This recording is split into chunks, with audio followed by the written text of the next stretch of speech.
ওগো আমার ভাইরা, এই দুনিয়ায় স্বার্থ ছাড়া কোনো আপন মানুষ পাওয়া যায় না। সুতরাং বুঝতে হবে আপন কে। এই জমিনের উপরে আসমানের নিচে আপন বলে একজন আছে, যিনি বিপদেও ছেড়ে যান না, যিনি সুখের সময়ও পাশে থাকেন, কষ্টের সময়ও যিনি পাশে থাকেন। অনেকেই বলে যার কেউ নাই তার আল্লাহ আছে, আর আমি বলি যার সবাই আছে তারও আল্লাহ আছে। ঠিক না বেঠে? সুখের সময় যিনি পাশে থাকেন তিনি আল্লাহ, আবার দুঃখের সময় যিনি পাশে থাকেন তিনি আল্লাহ। কিন্তু আমরা সুখের সময় আল্লাহকে ভুলে যাই, আর দুঃখের সময় আল্লাহকে ডাকি। এই হলো আমাদের চরিত্র। বলেন ঠিক কিনা? আপন কাকে খুঁজবেন? কেউ তো আপন নয়। উদাহরণ যদি দিই, রাজনীতির কথা আমি তো তেমন বলি না, কিন্তু উদাহরণ দিতে যেয়ে কিছু রাজনীতির কথা বলা লাগছে। সেটা হলো এই বাংলাদেশে ঢাকা শহরে ধানমন্ডি 32 নম্বরে স্বাধীনতার মহান স্থপতি বঙ্গবন্ধু শেখ মুজিবুর রহমানের বাড়ি ছিল। কত স্মৃতি বিজড়িত বাড়ি। এই বাড়িটাই বঙ্গবন্ধু থেকেছে, খেয়েছে, ঘুরেছে, বেরিয়েছে, এমনকি জীবনের শেষ নিঃশ্বাসটা ওখানেই ত্যাগ করেছে। শেখ হাসিনা, শেখ রেহেনা, শেখ রাসেল, শেখ কামাল, শেখ জামাল, সবার স্মৃতি বিজড়িত বাড়ি। এমনকি ওই যে বঙ্গবন্ধুর স্ত্রী, নাম ভুলে যাচ্ছে, কি জানো, ফজিলাতুন্নেসা, তারও স্মৃতি বিজড়িত যে বাড়িটা, এই বাড়িটা ভেঙে তছনছ করে দেওয়া হলো। বুলডোজার গেল, ছাত্র জনতা অথবা বাংলাদেশের জনগণ যখন ভাঙল, বঙ্গবন্ধুর কত প্রেমিক আছে যারা জাতির পিতা বলে ঘোষণা দিয়েছে, তাদের জাতির পিতার বাড়িটা ভাঙা হলো। একজন মুরিদ সেখানে গেল না, একজন কর্মী গেল না। এত বড় বাঘা বাঘা নেতা যারা বলল খেলা হবে, পালাবো না, এত বড় বড় নেতা কেউ গেল না। এমনকি সংসদে যারা গান শোনালো বাবার নামে, সেই বাবার নামে গান গাওয়া কোনো নেত্রীও সেখানে আসলো না। এটা প্রমাণ করে দেয় ওগো শেখ হাসিনা মানুষ তো চেনো নাই। দুনিয়ায় পেয়েছে যতদিন, গেয়েছে ততদিন, খেয়েছে যতদিন, গেয়েছে ততদিন, নিয়েছে যতদিন, গেয়েছে ততদিন। যখন বুঝেছে আর পাওয়া হবে না, আর নেওয়া হবে না, আর খাওয়া হবে না, তখন বলে দিয়েছে আর গাওয়া হবে না। ঠিক না বেঠে? আর গাওয়া হবে না। কাদের জন্য এত করো? কাদেরকে তুমি বন্দুকের লাইসেন্স দিয়েছিলে? কাদেরকে তুমি পিস্তলের লাইসেন্স দিয়েছিলে? কাদেরকে তুমি ছাত্র মারার জন্য অনুমোদন দিয়েছিলে? কাদেরকে তুমি আলেমদের হাতে হাত কড়া পরানোর পারমিশন দিয়েছিলে?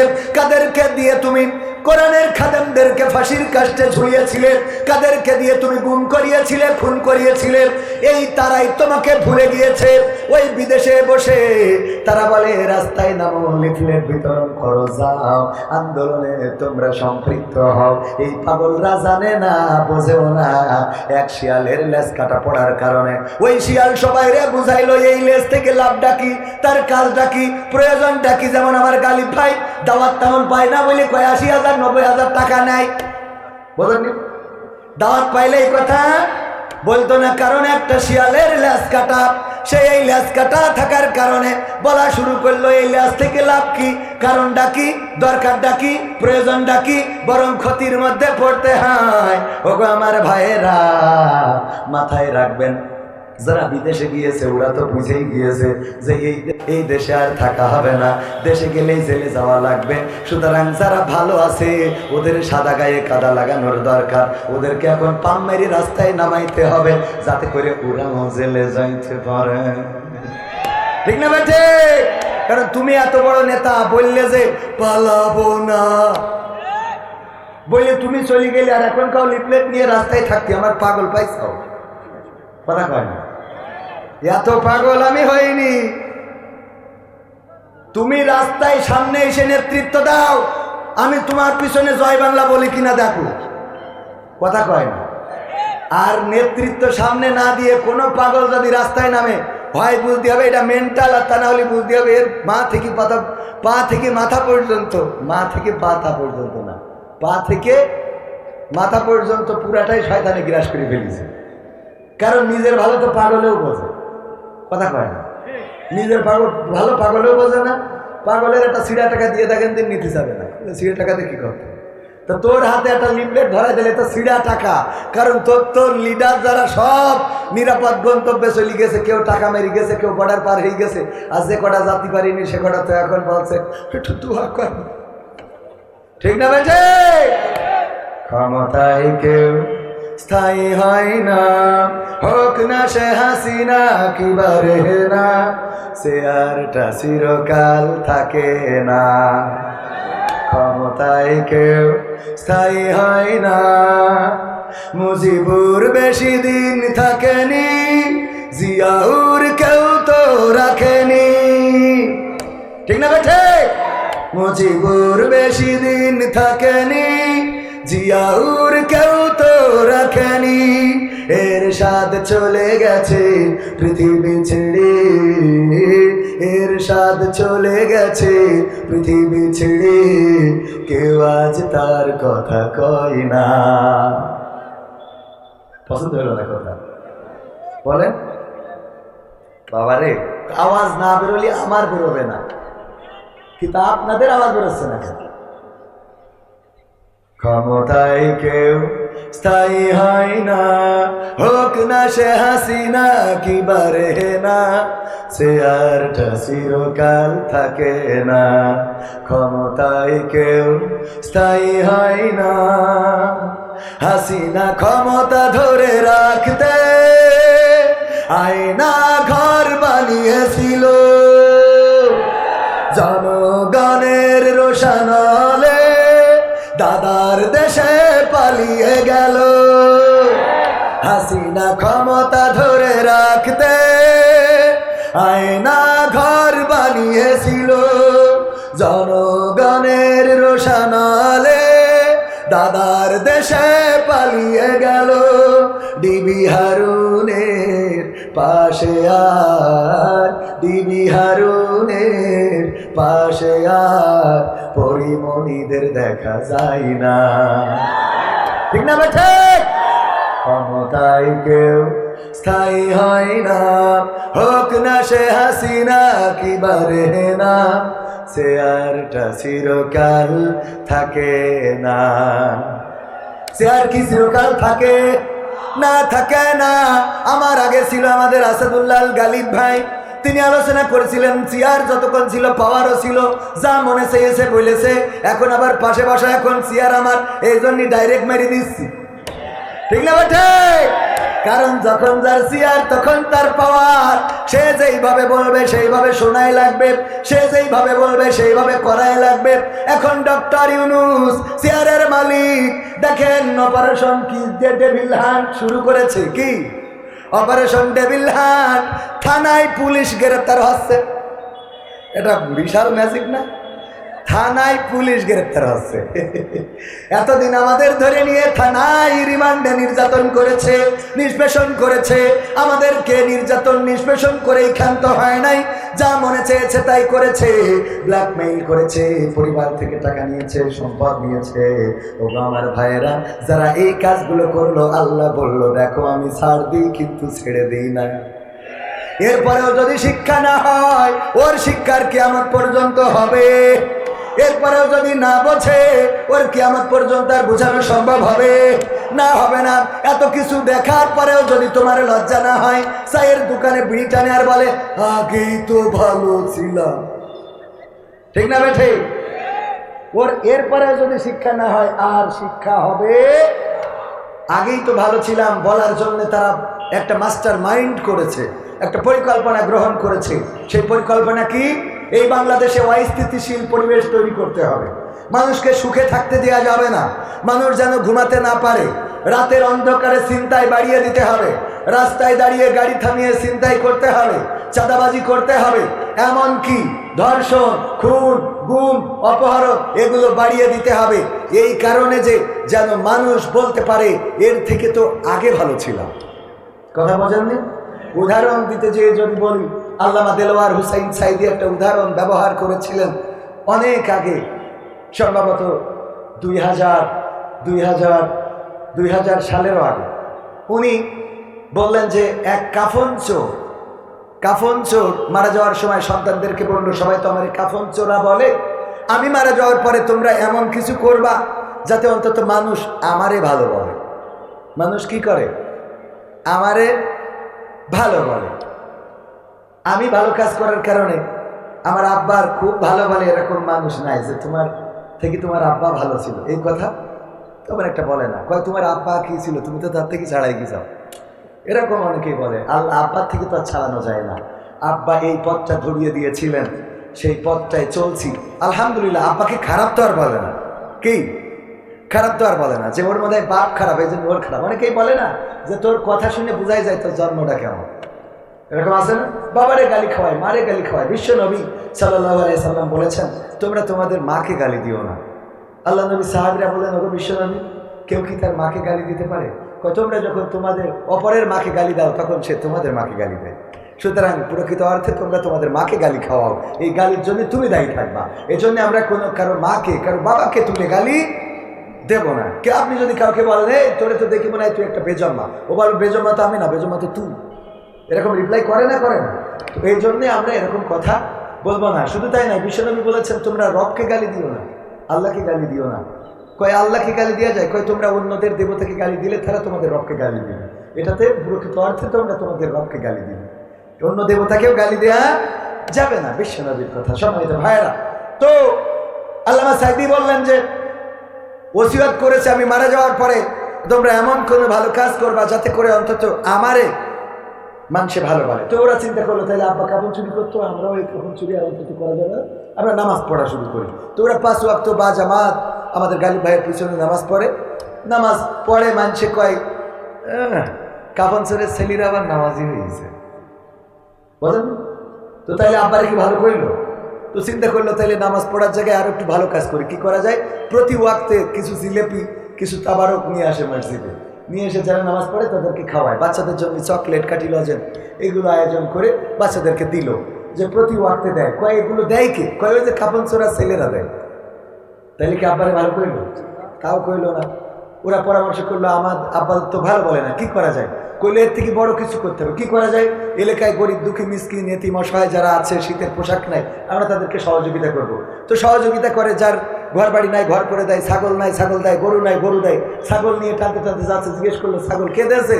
কয়ে যে কাপন চোরা ছেলেরা দেছে। এত ভালো কাজ করেও তো আব্বারে ভালো কয় না। 3 ভাই আবার পরামর্শ করলো, ভাই তাও তো আব্বারে ভালো বলে না, এখন কি করা যায়? বললো আমরা তাহলে কাপন চুরিতে ফিরে যাওয়া যায়। কাপন চুরিতে ফিরে আসতে সবাই কয় কাপন চোরা ছেলেরা কাপন চোরাই হয়েছে। তাও আব্বারে তো ভালো কইলো না। এরপরে ডিসিশন নিল, ঠিক আছে আমরা শুধু কাফন চুরি করব না, যেই কবরে কাফন চুরি করবো ওই কবরের লাশটা উঠাবো, পাশার মধ্যে একটা বাঁশ দেবো, আর এই যে কেশবপুরের ওই মাইকেল মধুসূদন দত্তের ওই রাস্তায় ওখানে যে মূর্তি ও এনে টানাই রাখবো। যখন এই কাজগুলো শুরু করেছে, লাশ থেকে কাফন তো চুরি করে করে লাশটারে উঠায়, বাঁশ একটা ঢুকায় ওই মোড়ের মধ্যে কেশবপুরে তেমাত নাই যখন রাখে, মানুষে কয় এদের থেকে তো এদের বাপ ভালো ছিল। কথা কি বোঝা গেছে? এদের থেকে তো এদের বাপ ভালো ছিল, আব্বা ভালো ছিল, যে ওদের আব্বা শুধু কাফন চুরি করতো, এরা তো ডাইরেক্ট লাশটারে উঠায়া তার পিছনে বাঁশ ঢুকায়ে তারপরে এখানে দিয়ে রাখে। এদের থেকে এদের আব্বা ভালো ছিল। ওরা বলতেছে আলহামদুলিল্লাহ আজকে সাকসেস, অন্তত আমাদের আব্বার ভালো বলেছে। কথা বোঝেন নাই?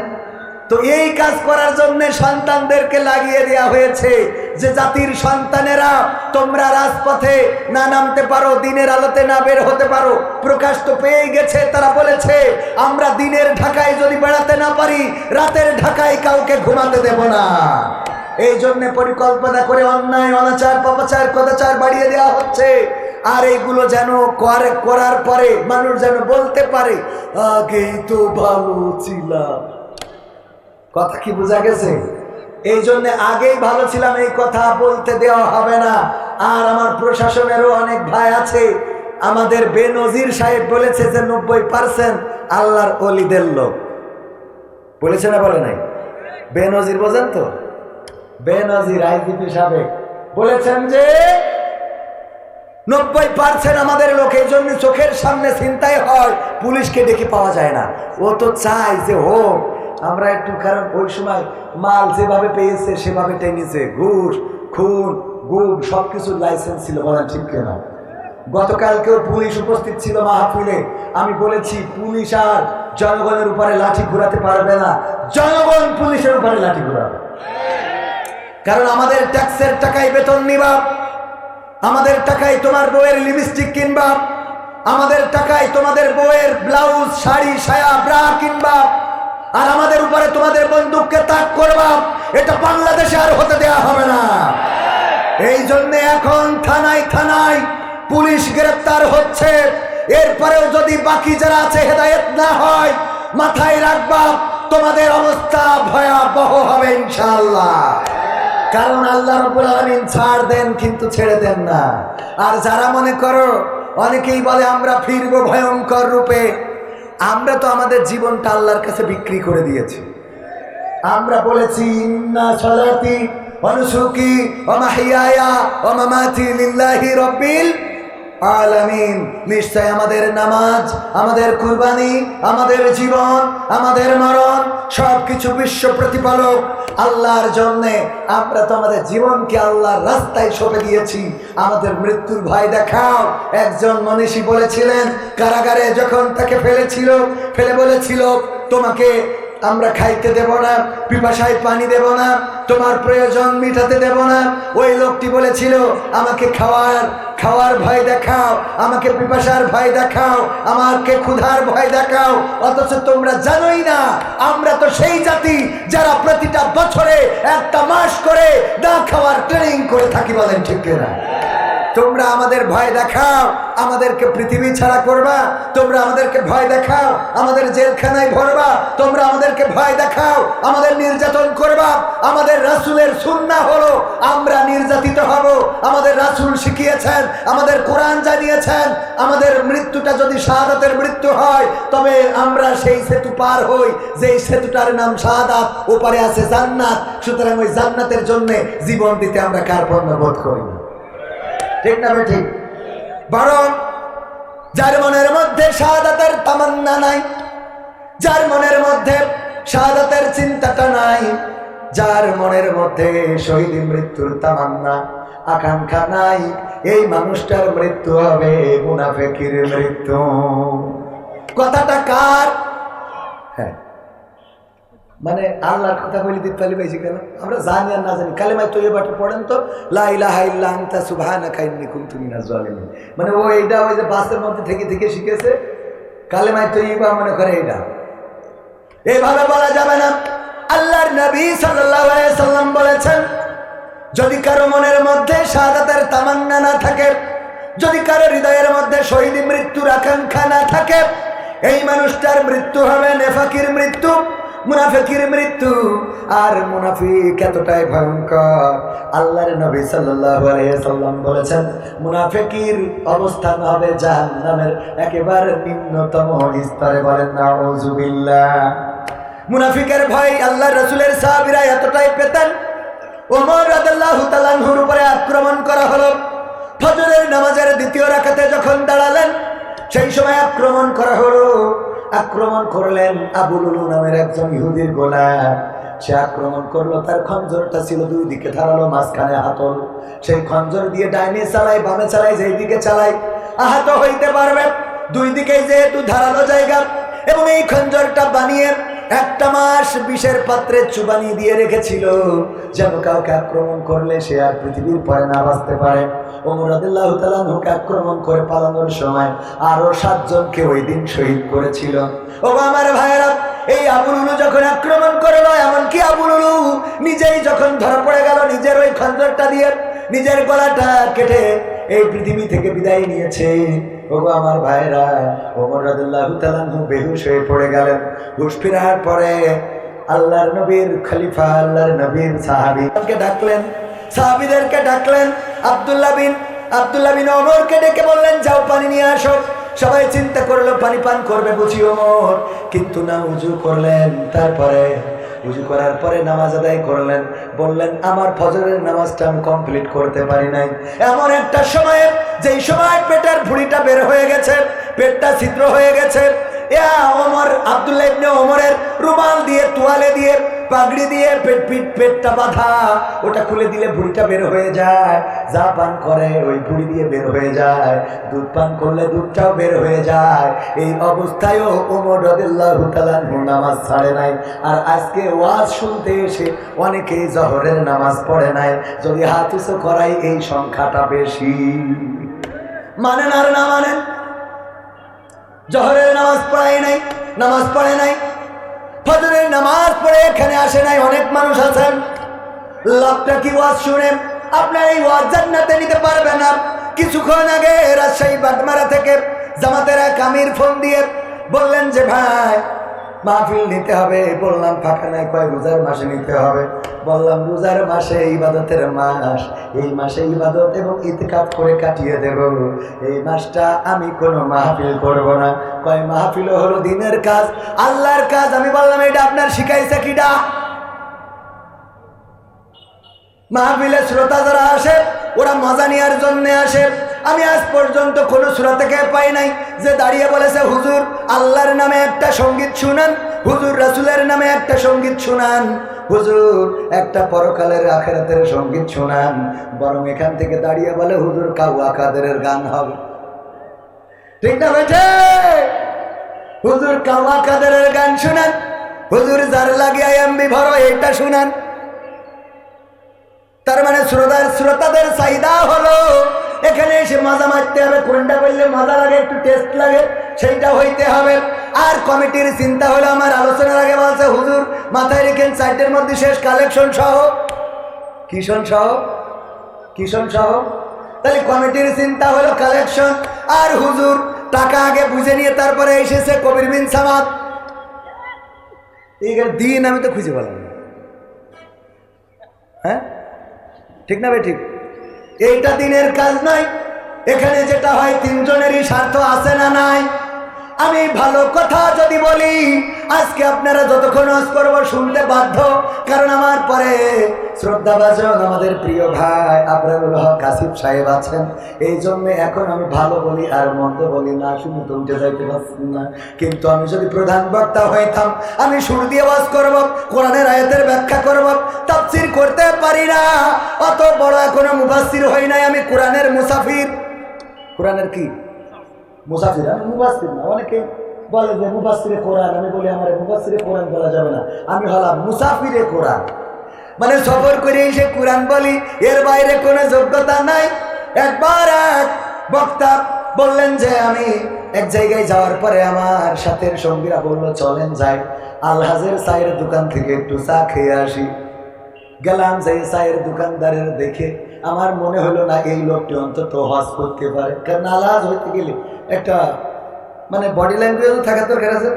দেখে মনে হয় গাঞ্জাখোর, ফ্যান্সিখোর, বিড়ি পান করে, ধূমপান করে। এই অবস্থা আমি আস্তে করে ডেকে জিজ্ঞাসা করলাম, ভাই হজ করেছিলেন কত সালে? কয় না হুজুর আমি হজ করি নাই। কইল তাইলে আলহাজের চায়ের দোকান করলো, এই দোকানটা কার? কয় আমার। আলহাজ কিটা? কয় বা হুজুর আমারে বলে মানছে। কারণটা কি? কয় হুজুর আমি আসলে আলহাজ না, আমি জেলহাজ। কি হাজ? জেলহাজ। কি করে জেলহাজ? হুজুর আমি গাঞ্জার ব্যবসা করতাম, আমারে পুলিশে ধরে জেলখানায় দিল। দেওয়ার পরে জেলখানায় যেয়ে দেখি ওর মধ্যে একমাত্র আমি ভালো মানুষ, আর বাকি সব কি? একমাত্র সে ভালো মানুষ। কেন? ওখানে যেই দেখে আল্লামা সাইদি, মতিউর রহমান নিজামী, কাদের মোল্লা, আলী হাসান মোহাম্মদ মুজাহিদ, মামুনুল হক, জসিমউদ্দিন রহমানি, আমির হামজা, মসজিদের ইমাম, তারপরে জুম্মার খতিব, মাদ্রাসার মুহতামিম, মুহাদ্দিস, মুফতি, মাওলানা, আলেম, দাড়িওয়ালা, টুপিওয়ালা, তাসবিওয়ালা, জুব্বাওয়ালা সব আছে না নাই? আমি দেখলাম তার মধ্যে আমি একমাত্র এদের মধ্যে ভালো মানুষ, বাকি সব তো আসামি। আমি চিন্তা করলাম যে জেলখানায় এত আলেম, এত ওলামা, এত মাওলানা, এত মুফতি, এত মুহাদ্দিস, এত ইসলামী আন্দোলনের নেতাকর্মী, সেই জেলখানায় যেহেতু আল্লাহ আমারে কবুল করেছে, আমি এই জেলখানা থেকে বের হওয়ার পরে এই হুজুরদের রাস্তা ধরব, আর আমি শয়তানের ওই পথে গাঞ্জার ব্যবসা করব না। এই সিদ্ধান্ত নিয়ে আমি জামিন পাওয়ার পরে বের হয়ে সব ছেড়ে ছুড়ে দিয়ে এখন এই চায়ের দোকান দিয়ে কোনো মতে দিন আমি দিন খাই। আমার কাছ থেকে যারা গাঞ্জা কিনতো আমার কাস্টমারগুলো, তারা উপহাস করে আমার নাম রেখেছে আলহাজ। আসলে আমি আলহাজ না, আমি হলাম জেলহাজ। কি হাজ? তো আমি সেই রকম, আমি মুসাফির, আমি মুফাসসির না। কোরআনের তাফসীর করার যোগ্যতা আমার নাই। কোরআনের তাফসীর করার জন্য ন্যূনতম 8টা যোগ্যতা থাকা লাগে। কয়টা? সেই 8টা যোগ্যতা যার নাই, তার নামের আগে মুফাসসির বসানো যাবে। আমার নামের আগে যারা বসায় ওটা তাদের দায়, আমার নাম। পরকালের ময়দানে যদি আমার ডেকে জিজ্ঞাসা করে, ঈসা আলাইহিস সালামের মতো বলবো, আল্লাহ যখন বলবে, ওগো ঈসা, তুমি কি তোমার উম্মতদেরকে বলেছিলে তোমার মাকে আল্লাহর স্ত্রী এবং তোমাকে আল্লাহর সন্তান বলার জন্য? কোরআনে আছে না নাই? আল্লাহ ডাক দিয়ে বলবে, ওগো ঈসা, বলো দেখি তোমার উম্মতেরা কেন মরিয়মকে আমার স্ত্রী বলেছে আর তোমাকে আমার সন্তান বলেছে? তারা কেন এক আল্লাহকে 3টা বানাইছে? তুমি কি তাদের আদেশ করেছিলে? তোমার উম্মতেরা সামনে আছে, বলো।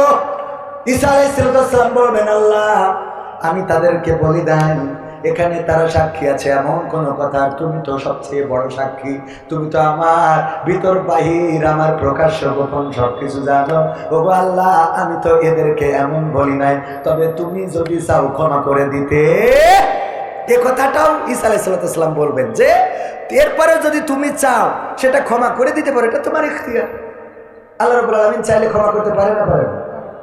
আল্লাহ যাকে চান তাকে ক্ষমা করতে পারেন, আর যাকে চান তাকে জাহান্নামে দিতে পারেন। জাহান্নামী, প্রথম জাহান্নাম উদ্বোধন করা হবে কয় শ্রেণীর লোক দিয়ে?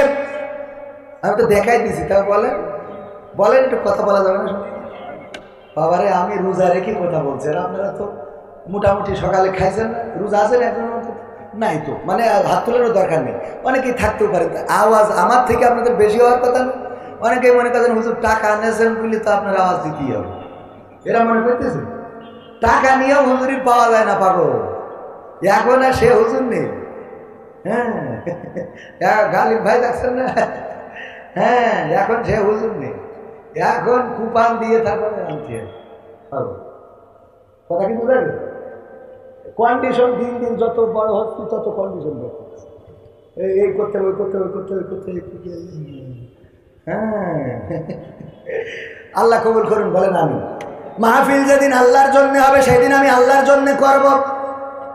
আমি বুঝাই দেবো, কেন বুঝাই দেবো? বুঝাবো।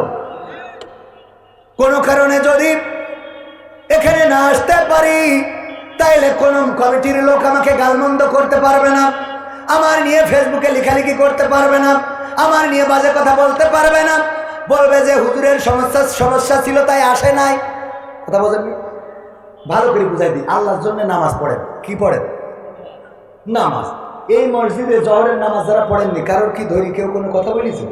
ধরেন আমি এই সেইখানে মসজিদে জামাতে পড়ার কথা ছিল, যে আমি বলিলাম যে জহর ওখানে দিয়েই পড়বো, যে কয়টাই বাজো জহর এখানে এসে পড়েছি, কথা রাখিছি, কিন্তু জামাত ফেল করেছি। এর জন্য গালিব ভাইকে আমারে কলার ধরি বলি যে জামাত ফেল করলেন কেন?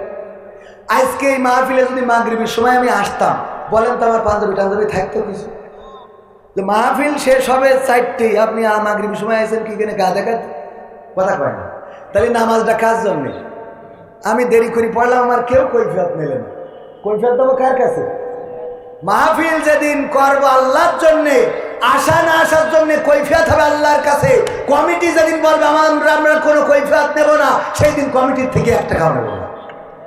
পাকা আমাকে বোঝা গেছে? আমার গাড়ি যদি এখন রাস্তায় আসতেছে, ওই রাস্তায় পিচ ঢালতেছে, কি ঢালতেছে? গাছ একটা ফেলাই দিয়েছে, আমরা আসতেছি গাছ ফেলানো। আপনারা তো দেখেননি, আমার ক্যামেরাম্যান আছে সাক্ষী। আমি আসার পথে গাছ ফেলানো, ওখান থেকে আবার ঘুরিয়ে যেয়ে এক সলিং দিয়ে ভাঙা রাস্তা দিয়ে হিন্দু পাড়াতে খ্রিস্টান পাড়াতে কমনে কমনে আসলাম। আমার তো টাইম মতো আসতেই হবে। যদি বলি আমার গাড়িটা খারাপ হয়ে গেছে, হুজুর আসতে পারে, কবে হুজুর গাড়ি খারাপ হয়েছে, আমরা উল্টো গাড়ি নিয়ে আসছি। আমার বউ হাসপাতালে, আমার মাকে আজকে ডাক্তারের কাছে পাঠালাম, আমার বোনকে দিয়ে, আমার ছোট বোনকে দিয়ে। আমার মা এতটাই অসুস্থ, 8 দিনে জানেন যে আমার চিকিৎসা ফ্রি। আর আমি গেলে তো 8 দিনের অন্য একেবারে ক্যামেরার সামনে দায়িত্ব নিয়ে বলছি যে আমি 8 দিন হাসপাতালে গেলে অন্য যারা অন্তত কবির বিন সাবাদকে চেনে তারা অ্যালার্ট থাকে যে যদি কোনো ফলস করি তাহলে বিপদ আছে। সেই মানুষটা আমার মাকে নিয়ে হাসপাতালে যাওয়ার সুযোগটা নাই। কেন নাই? আমার এখানে এসে মাহফিল ধরতে হবে 2টার সময়, জহরের পরে আমার আলোচনা। আমার মাকে আমার ছোট বোন ডাক্তার দেখায় ওষুধ কিনে এখন বাড়ি পাঠাই দিলে আমি মানে আমার মাকে নিয়েও হাসপাতালে, আমার সন্তান 2 দিন আগে ইবনে পাঠালাম, এত 2 দিন না 3-4 দিন হয়ে গেছে, এত অসুস্থ, পাঠাতে হলো আমার বউয়ের ভাইয়ের সাথে, শালার সাথে। কারণ সন্তানের হাসপাতালে নিয়ে যাবো সে টাইমটা নাই। কারণ কি? কারণ আপনাদের থেকে টাকা নিয়ে রাখিছি, না আসলে তো খুব বান্ধবে কথা বলেন। এখন যদি বলি আমার ছেলে নিয়ে হাসপাতালে, আসাদুল্লাহ গালিব ভাই মানতেন? আপনি মানতেন না তো, আপনি খুব বলে দিলেন এত টাকা অত টাকা, তা নিতে হবে না। আমার গতকাল কনে করেছি, খেলতে কনে যাবো এগুলো বলবেন না। গাড়িটা আসার পথে গিয়ার মার খেয়েছে, গাছে একটা ধাক্কা খেয়েছে, 1 লাখ টাকা খরচ। এই মাহফিল থেকে যাওয়ার পথে কমিটির দায়িত্ব নিতে হবে, আসা যাওয়ার পথে যে ড্যামারেজ আছে মাহফিল কমিটি বুঝে দেবে, 1 টাকাও নেব না। কথা বোঝেননি? 10 লাখ টাকার একটা গাড়ি কিনেছি, এই জায়গায় ওয়াজ করতেছি, হঠাৎ এখন মনে করেন কোনো আল্লাহর ওলি একটা ইট ফেলাইলো, এই মাহফিল কমিটি 1 টাকা দেবে আমার গাড়ির জন্য? না দেয়। খুব কথা বলেন, আগে বসবেন ভালো করে। যেদিন আল্লাহর জন্য হবে সেদিন সে দিতে বাধ্য থাকবে, ঠিক না? ঠিক দেবে কার জন্যে? আল্লাহর জন্য। আমি আসবো আল্লাহর জন্য, 1 টাকাও নেব। আসতে না পারলেও বলবে হুজুর কোনো অসুবিধা নেই, আসতে পারেননি সওয়াব হয়। কথা বলেন, আসতে পারেননি সওয়াব হয়। এখন বলে হুজুর আমাদের মান সম্মান জড়িত। কিসের মান সম্মান? আল্লাহর কাছে আবার এখানে মান সম্মান, তার মানে পাবলিকের কাছে তোমার মান সম্মান প্রেস্টিজটা বড় না আল্লাহর হক বড়? হ্যাঁ, এখন কি কথা ক্লিয়ার বুঝে পাইছে? মাঝে মাঝে না বললে অনেকেই বোঝে না। ভাইরা, প্যাকেট বাজার করলে আমার ক্ষতি হবে, কথা কয় না। তোমার 1 প্যাকেট বাজার করে দিলে আমার ক্ষতিটা কোন জায়গায়? কারণ তুমি আমার গুনাহ নিয়েছো, সওয়াব দিয়েছো। আল্লাহু আকবার। আমাদের চিন্তা ভাবনা এই হইতে হবে। আমি এখানে একটাও বাজে কথা, এই হ্যালো খেলা হবে এগুলো না বলে 2 ঘন্টা আলোচনা করতে পারবো, ততটুকু তৌফিক আল্লাহ রাব্বুল আলামিন আলহামদুলিল্লাহ দিয়েছেন। কিন্তু আমি বিশ্বাস করি যে আপনারা আমার কাছে আসলে এইভাবে ভালো কথা শোনার জন্য খুব কম লোকই আসে। আমার বিশ্বাস যদি ভুল হয় আমি খুশি হব, আমার ধারণা যদি ভুল হয় আমি খুশি হব। আমার বিশ্বাস, আমার ধারণা মোটেও ভুল নয়। ঠিক বললাম না বেঠিক বললাম? এমপিরা সব কোথায় গেল, মন্ত্রীরা সব কোথায় গেল, কোথায় কাদের কাকা? তাদের ছাড়া দেশটা এখন লাগে ফাঁকা ফাঁকা। অন্য বারের তুলনায় এবার ঠিক জোরে হয়েছে না আসতে হয়েছে? এমপিরা সব কোথায় গেল, এই তাই বলে আবার ঠিক বলা বন্ধ করে দিয়ে না, এটা ঠিকঠাক বলেন, কারণ আপনারা ঠিক না বললে আবার আমরাও এনার্জি পাই না। এমপিরা সব কোথায় গেল, মন্ত্রীরা সব কোথায় গেল, কোথায় কাদের কাকা? তাদের ছাড়া দেশটা এখন লাগে ফাঁকা ফাঁকা, ওদের ছাড়া দেশটা এখন লাগে ফাঁকা ফাঁকা। আইন মন্ত্রী আটকে গেল আইনেরই ফাঁকে, দাড়ি ছাড়া দরবেশের ভণ্ড ভণ্ড লাগে, ঠিক না বেঠে? আইন মন্ত্রী আটকে গেল আইনেরই ফাঁকে, দাড়ি ছাড়া দরবেশের ভণ্ড ভণ্ড লাগে। শুনছি কত নেতা নেত্রী খাইতেছে ভাই ডান্ডা, বিচারপতি কালামানিকের ফাটিয়েছে আন্ডা। পলকেরও ঝলক গেল, পলকেরও ঝলক গেল থামিয়ে নেটের চাকা। তাদের ছাড়া দেশটা এখন লাগে ফাঁকা ফাঁকা, ওদের ছাড়া দেশটা এখন লাগে ফাঁকা ফাঁকা। কই গেল সেই সংসদেতে মমতাজের গান, কোথায় গেল হযরত বলা স্বামী মুসলমান? কই গেল সেই সংসদেতে মমতাজের গান, কোথায় গেল হযরত বলা স্বামী মুসলমান? ইনু মেনন্দি পুমনি আছে কারাগারে, বাপ করিলেও পাপ কখনো ছাড়ে কি আর তারে? কোথায় গেল স্পিকারের, কোথায় গেল স্পিকারের দৃষ্টি আঁকা বাঁকা? তাদের ছাড়া দেশটা এখন লাগে ফাঁকা। কোথায় গেল আরাফাত আর ব্যারিস্টার সুমন, কথা বলার সময় তারা করেনি ওজন? মুরগি কবির খাইছে ধরা, জাফর কোথায় আছে? গোপনে কি সেও গেল মোদি দাদুর কাছে? কোথায় গেল সালামের, কোথায় গেল সালামের কাড়ি কাড়ি টাকা? তাদের ছাড়া দেশটা এখন লাগে ফাঁকা ফাঁকা, ওদের ছাড়া দেশটা এখন লাগে ফাঁকা ফাঁকা। এমপিরা সব কোথায় গেল, মন্ত্রীরা সব কোথায় গেল, কোথায় কাদের কাকা? তাদের ছাড়া দেশটা এখন লাগে ফাঁকা ফাঁকা। পালাবো না, প্রয়োজন হলে ফখরুলের বাসায় গিয়ে উঠবো। ঠিক না বেঠে? পালাবে না, যাই না তবু দেখা, তাদের ছাড়া দেশটা এখন লাগে ফাঁকা। ওগো আমার ভাইরা, অন্য যে কয়টা গান গাইছি এইটাই বেশি উজ্জীবিত ছিল না স্টেজে যারা তারা সাক্ষী। তার মানে আপনি নবীর কথা বলেন, কোরআনের কথা বলেন, জান্নাতের কথা বলেন, জাহান্নামের কথা বলেন, আল্লাহর কথা বলেন, তার চেয়ে বড় ভালো লাগে ওবায়দুল কাদেরের কথা। ভালো লাগার কারণও আছে না নাই? কারণ হলো ওরা এতদিন আমাদের মেরি ধরি মজা নিয়েছে, ঠিক না বেঠে? এতদিন আমাদের নির্যাতন করেছে, রিমান্ডে নিয়েছে, আমাদেরকে ফাঁসির কাস্টে ঝুলিয়েছে, কুরাস ফায়ার দিয়েছে, যাদের সম্মান ছিল আকাশচুম্বী তাদেরকে বেইজ্জতি করেছে। কোরআনের পাখি আল্লামা দেলওয়ার হোসেন সাইদির মতো একজন কোরআনের খাদেম, যিনি 50টি বছর দেশ এবং দেশের বাইরে অর্ধশতাধিক দেশে কোরআনের বয়ান করে বেরিয়েছেন, যার হাতে মানুষেরা কালেমা পড়ে ইসলাম কবুল করেছে, পথহারা মানুষেরা পথের দিশা খুঁজে পেয়েছে, ইসলামী আন্দোলন বিমুখ মানুষগুলো ইসলামী আন্দোলনের পথে এসেছি। এই মানুষটাকে পর্যন্ত 13টা বছর কারাগারে রেখে তারা ক্ষান্ত হয় নাই, বরং নিশ্চিন্ত থাকার জন্য, একেবারে চিন্তামুক্ত থাকার জন্য এই কোরআনের পাখিকে চিকিৎসার নামে ইনজেকশন পুশ করে এই পৃথিবী থেকে বিদায় করে দেওয়া হয়েছে। বলেন ঠিক না? ওগো আমার ভাইয়েরা, নির্যাতন করা হলো, নিষ্পেষণ করা হলো, স্বাধীনতা বলে কিছু ছিল না। আমাদের অবস্থাটা ছিল এমন। আমার ঘটনাও যদি বলি, ছোট্ট একটা ঘটনা। সাতক্ষীরা থেকে আসার পথে সাতক্ষীরার চৌরাস্তায় পুলিশ দাঁড় করিয়ে বলতেছে, হুজুর গাড়িটা সার্চ করবো। বললাম করেন। আমার ক্যামেরা পার্সনকে বললাম খেয়াল রাখেন যেন পকেট থেকে কিছু ভরিয়ে না দেয়, কারণ পকেটের মধ্যে মাল থাকে না ভরে দিয়ে বের করে বলবে, হুজুর গো আপনার গাড়িতে কেন এইটা পাইলাম রে। ঠিক না বেঠে? ও আমার ভাইরা, কিছুই পাই নাই। পানির বোতলে নিয়ে বলছে, হুজুর বোতলে কেমন জানি মদের গন্ধ পাওয়া যায়। আমি বললাম, মদের গন্ধ আমার এই পানির বোতলে? বলতেছে, আপনি সুখী দেখেন, আপনি শোকেন, আমি দরকার নেই, আপনি শোকেন, আপনি বলবেন। মানে পুলিশদেরকে এমন বানানো হয়েছিল, আপনার এই যে 3 দেশের পুলিশ প্রতিযোগিতা হচ্ছে, আমেরিকা, রাশিয়া এবং বাংলাদেশ, 3 দেশের পুলিশরে প্রতিযোগিতা করাচ্ছে যে কারা কত দক্ষ। এই যে বাউন্ডারি, এই বাউন্ডারির মধ্যে যাও, এই বাগান জঙ্গল, এর মধ্যে কোনো হরিণ আছে কিনা, এসে যারা সবচেয়ে তাড়াতাড়ি দ্রুত রিপোর্ট দিতে পারবে আমরা বুঝে নেব তারাই ফার্স্ট। আমেরিকার পুলিশ তারা 1 ঘন্টার মধ্যে ওই বাউন্ডারি থেকে এসে বলে যে এখানে কোনো হরিণ নাই। রাশিয়ার পুলিশ এসেছে 3 ঘন্টা পরে, এসে বলে এই জঙ্গলের মধ্যে কোনো হরিণ নাই। বাংলাদেশের পুলিশ আসছে 3 দিন পরে। কয়দিন পরে? সাথে করে একটা ধাড়ি ছাগল ধরে এনেছে, মুখে দাঁড়িয়ে আছে তো,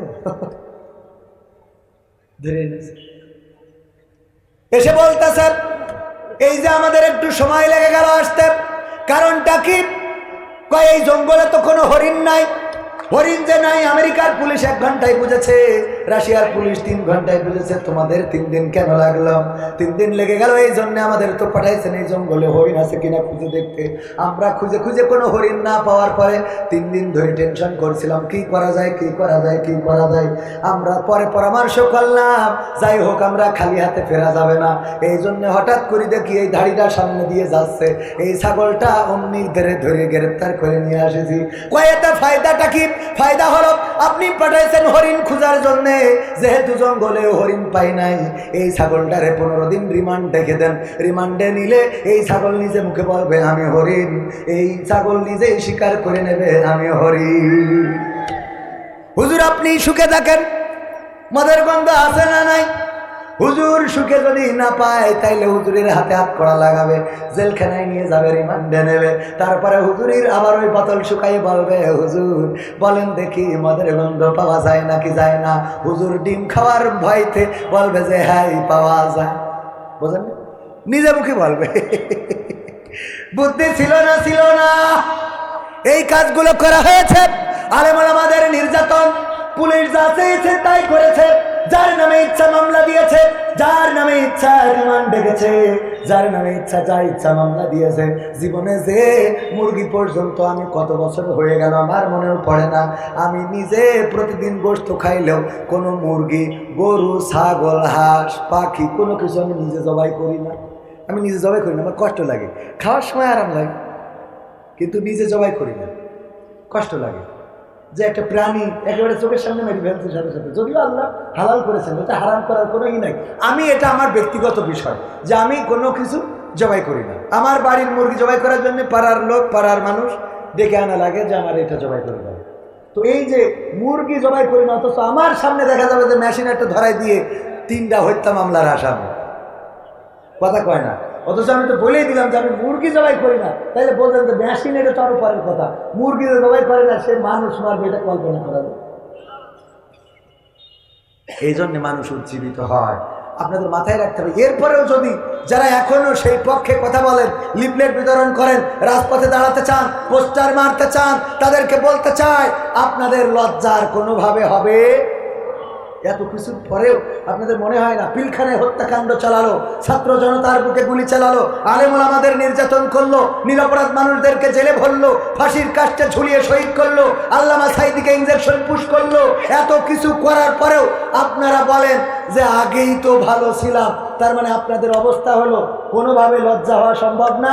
ওই যে আমাদের মাহমুদুল হাসান জিয়াদি ভাইয়ের উদাহরণটা দিই, যে একবার ওয়াজ করে যাচ্ছে, তেমাতনায় দেখে একজন পায়খানা করতেছে, রাতের অন্ধকার, রাত 12টার সময় চিন্তা করলো এই রাস্তায় পায়খানা করতেছে, এটা তো ঠিক কাজ না, ভালো কাজ না। একটু লজ্জা দেওয়ার জন্য মোটরসাইকেলের হেডলাইটটা ঘুরাই ধরেছে যে ও যেন লজ্জা পেয়ে আর এই কাজ না করে। ও লজ্জায় এত পাওয়া পেয়েছে যে লুঙ্গি তুলে মুখ ঢেকে চুপচাপ বসে আছে। লজ্জা পেয়েছে না? এখন এদের অবস্থা এরকম, লুঙ্গি খুলে যায়, যাক মুখ ঢেকেতে পোস্টার মেরে বেড়ায়, আসে না নাই? ওরা বাবা তুই যে পোস্টার মারিস, তোর কি মনে হয় না কত অন্যায়, কত অপরাধ, এই হাতে কত রক্ত, শুধুমাত্র গুলি করে ক্ষান্ত হয় নাই, এই লাশগুলো আবার গাড়িতে তুলে পেট্রোল ঢেলে আগুন লাগিয়ে জ্বালিয়ে পুড়িয়ে সরকার করা হয়েছে। এত কিছুর পরেও যদি তোমাদের মনে হয় আরো কিছু বলা দরকার, তাইলে তোমাদের জন্য আমাদের আর কোনো ওয়াজ নাই, তোমাদের জন্য আবাবিলের পাথর ছাড়া আর শেষ রক্ষা হবে। কথা কয় না? তোমাদের জন্য এর বাইরে আর কিছু নেই। আল্লাহ বলেন আল্লাহ যাকে চান তাকে ইজ্জত দেন, যাকে চান তাকে বেইজ্জতি করেন। এটা দেখার পরেও থানায় পুলিশ গ্রেপ্তার হচ্ছে, এইটা দেখার পরেও তোর হেদায়েত হয় না। কথা কয় না? পুলিশের ডিসি, ওসি, এসপি সব এখন রাত্রে পালানোর চেষ্টা করতেছে। যারা আবার 2-1 দেখি ফেসবুকে স্ট্যাটাস দিচ্ছে বিদায় বাংলাদেশ, এয়ারপোর্টে যেয়ে টার্মিনাল থেকে একটা ছবি তুলে বাড়ি যেয়ে ফেসবুকে স্ট্যাটাস দিচ্ছে বিদায় বাংলাদেশ, অথচ বাড়ি থাকে। বুদ্ধি, শয়তানি বুদ্ধি। আল্লাহ, বিদায় বাংলাদেশ, এয়ারপোর্টে যেয়ে টার্মিনাল 1 বিদায় বাংলাদেশ, ছবি ফেসবুকে, অথচ বাড়ি বলাই রয়েছে। পুলিশ যেই তাকে পারি, মানে এগুলো কোন মানে অনেকেই বুদ্ধি করে না। একজন মরে যাওয়ার সময় সন্তানদের বলছে শোন, আমার মৃত্যুর পরে পুরনো কাপড়ের কাপড় দিয়ে মাটি দিবি, যেন নতুন কাপড়ের কাপড় কিনিস না। কে বলছে? এটা একটা কৌশল, এটা একটা বুদ্ধি। কি বুদ্ধি? আরে বাবা এটা বুদ্ধি অত শুনতে না, আব্বা না বললে হবে না। বলছে শোন, আমি যত নাফরমানি করেছি মারা যাওয়ার পরে আল্লাহ ধরি বাটাম থাকবে, এটা ঠিক। আমার নাফরমানির তো শেষ নেই, তো সুতরাং একটু বুদ্ধি খাটাইতে হয়, সব জায়গায় বুদ্ধি করে চলতে হয়। কি? তো পুরনো কাপড়ের কাপড় দিয়ে যদি আমার কবর দিস, তাইলে ফেরেশতা এসে জিজ্ঞেস করবে মান রব্বুকা মান দিনুকা মান নাবিউকা। আমি বলবো আমি আর এই প্রশ্নের উত্তর কতবার দেব, আর কতবার দিতে হবে আমার? তো ফেরেশতারা বলবে কেন? আমি কাপড়ের কাপড় দেখাই, বলবে কাপড় দেখি বোঝা যাচ্ছে না যে আমি কি আজকের লাশ? কাপড়ের কাপড় পুরনো এই ছিঁড়ে যাতে গেল, আবার এসে জিজ্ঞেস করো। মানে শয়তান দ্বারা, এদের শয়তানি বুদ্ধি ছাড়া আর কিছু খুঁজে পাবেন না। স্ট্যাটাস দিয়েছে বিদায় বাংলাদেশ, বাড়ি বসে রয়েছে। তুই চলি যাইয়েছে লেখ। ও আমার ভাইরা, পুরুষদের থেকে মা বোনরা বেশি না কম? ওই যে সামনে দিয়ে যাচ্ছে আর যাচ্ছে আর যাচ্ছে আর যাচ্ছে, যাইতেই থাকে। মা বোনরা শুধু মাহফিলে আসে না, রাস্তায় দেখলাম অনেকে আবার সাজু গুজু করে এসেছে। বলেন সুবহানাল্লাহ। ও নাউজুবিল্লাহ, আমার ভুল হয়েছে। আছে না নাই? বলবেন হুজুর আপনি দেখিছেন, তাহলে তো চোখের সামনে পড়ে না। যদি বলি দেখিনি তাহলে মিথ্যা বললাম, তবে ইচ্ছা করি দেখিনি, চোখের সামনে পড়িস। কথা বলেন না, ইচ্ছা করি দেখা যাবে? আবার ওই আজাদ দিয়ে তাকায় থাকলেও হবে না, যে বলি যে একবার দেখলি ক্ষমা, দুইবার দেখলি ক্ষমা, তিনবার দেখলি ক্ষমা, 4 নম্বরে আর ক্ষমা নেই। তো একবারে একেবারে 3বারে মেরি দিলেন না, যা কাজ ছিল আর আগামীতে যা দেখবেন একবারে শেষ হবে। ও আমার যুবকেরা, আমার মা বোনেরা যারা সাজুগুজু করেন তাদেরকে বলতে চাই, আল্লাহ বলেছেন ওয়াকারনা ফি বুয়ুতিকুন্না ওয়ালা তাবাররাজনা তাবাররুজাল জাহিলিয়াতিল উলা। ও নারীরা পর্দার মধ্যে থাকো, জাহিলি যুগের মেয়েদের মতো সাজুগুজু করে নিজেদেরকে প্রদর্শন করে বেড়ায় না। কথাটা কার? কথাটা কার? আল্লাহ বললেন সাজুগুজু করবা না, নিজেদেরকে দেখায় বেড়াবা না। আর আমার মা বোনেরা এখন সিদ্ধান্ত নিয়েছে আল্লাহ ভাতও খাবো মুড়িও খাবো। ভাতও খাবো, বোঝেননি মনে হয় আমার কথা। সভাপতি জনাব আলহাজ মুক্তার আলী বিশ্বাস সাহেব উনি বলল তোমাদেরকে একটু পিকনিকে নিয়ে যাবো ভাতখালিতে, আমার সাথে 10 জন যাইতে পারবে। উনি 10 জনকে দাওয়াত দিয়েছে, আমরা 10 জনের জায়গায় এমনি সেমনি করে 20 জন হয়ে গেছে। সভাপতি জানে যে 10 জনকে ডাকলে 20 জন হবে, কারণ সে প্রভাবশালী মানুষ। এই জন্যই বুদ্ধি করে 10 জনের জন্য ভাত আর 10 জনের জন্য মুড়ি ভাজা এই জাতীয় কিছু নিয়েছে, যে অন্তত যদি লোক বেশি হয় তাহলে কিছু লোকের ভাত খাওয়াবো আর কিছু লোকের মুড়ি খাওয়াবো। আমার কাছে জিজ্ঞাসা করছে কবির বিন সামাদ, আপনি কি খাবেন, মুড়ি খাবেন না ভাত খাবেন? আমি বললাম ভাত খেয়ে তারপর মুড়ি খাবো। বেকায়দা না? উনি বাঁচাতে চান যে যদি কেউ ভাত খায় তাইলে মুড়ি খাওয়াবো না, আর কেউ মুড়ি খাইলে ভাত খাওয়াবো না। বলে দিলাম ভাত খেয়ে তারপর ওই যে ডাক্তারের কাছে যে জিজ্ঞেস করছে না, ডাক্তার বলেছে যে শোনেন আপনার যে শরীরের কন্ডিশন, আপনি এখন থেকে সকালে 1টা, দুপুরে 2টা, রাত্রে 2টা রুটি খাবেন। তো বাজা হুজুর ডাক্তার সাহেব ভাত খাওয়ার আগে না খাওয়ার পরে? বাজা শয়তান তোর ভাত খাওয়াবে না বলেই তো বলছি রুটি খাবে। ওর খাওয়ার আগে না পরে হিসেব করতেছে রুটি খাবে। ওর বেকায়দা অবস্থা হয়ে বলেই তো একটু কন্ট্রোল করে দিচ্ছে যে 1টা রুটি 2টো রুটি 2টো রুটি। ও বলছে হুজুর ডাক্তার সাহেব ভাত খাওয়ার আগে না পরে? কথা বোঝেননি? হ্যাঁ 4টের মধ্যে আমি যদি শেষ করতে পারেন করে দিই। আমারও কষ্ট আছে, শুনো বলবো আর একটু। হ্যাঁ 4টে পর্যন্ত তো ভালো করে দিবেন। আমি টাইমের ব্যাপারে খুব এলাম, আমার খাতি দেন না দেন টাইমটা ঠিক রাখ। আমার 2টা জিনিস ঠিক রাখতে হবে, একটা হলো আর্থিক বিষয় আর একটা হলো টাইমের বিষয়। এই দুটোরে জীবনে যে গুরুত্ব দিতে পারিনি সে জীবনেরই গুরুত্ব দিতে পারিনি। বোঝেননি? সময় মানেই তো জীবন। আমি যতজনের টাকা ধার দিয়েছি খুব কম লোকই পাইছি যে টাইম মতো রাইট টাইমে টাকা পরিশোধ করেছে। এমনকি ইমিডিয়েট একজনের টাকা ধার দিয়ে জানুয়ারির 16 তারিখ 15 তারিখে দেওয়ার কথা, ফেব্রুয়ারির 15 চলে গেছে, না যাই না এখনো যাবে। আমি চাইছি, বলছে ভাই চাপ দিয়েন না, আমি লাইন মতো করে দিব। আমার সাথে আর একজনের টাকা ধার দিয়েছে 2 লাখ, দিতে লাস্টে 5,000 বলছে, ও 5,000 তো দেবো না।